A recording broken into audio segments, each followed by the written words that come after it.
Okay, and yes, last week we talked about the Canadian stamper. We had, we called it the 10 cent on 1 cent.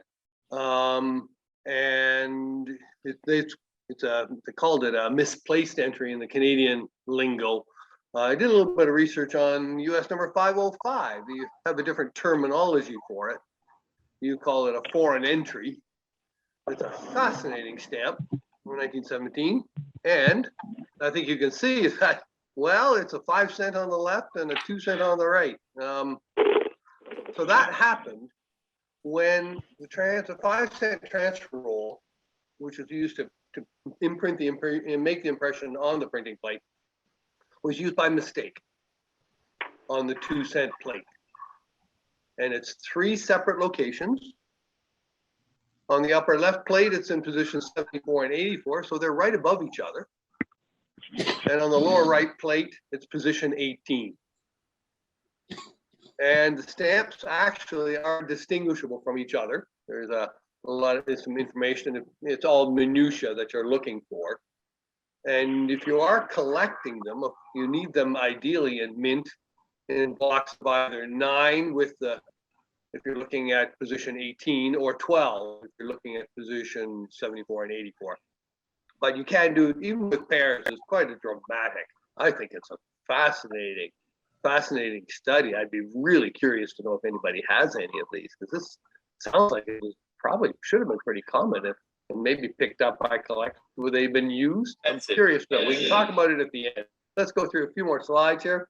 The 5 cent on 2 cent, when they brought in the transfer roll, they were all entered high. You can see the bottom here doesn't line up with this. This is the new version. This is the 5 cent.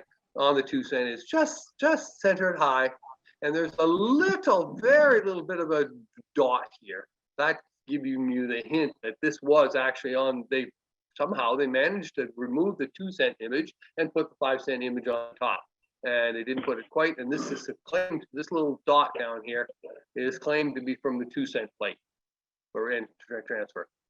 84 is also a little bit higher. Not this is very dramatic higher. This they measure the millimeters. So the 74, here's what I was looking at, has an extended frame line in the lower left, and that's what they believe is from the original 2 cent plate.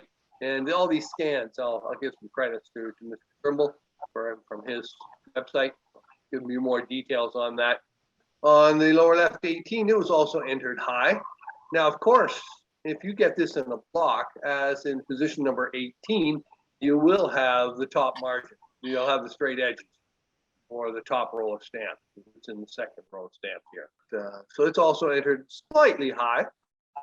And the details, if you want to go into this, if you have them, and you're curious to know whether or not, here's the details, that the 74 is 0.5 millimeters high, 0.25 millimeter high, and there's a slight, minor minutia that you can look for. And the source of this is from the Encyclopedia of Plate Varieties.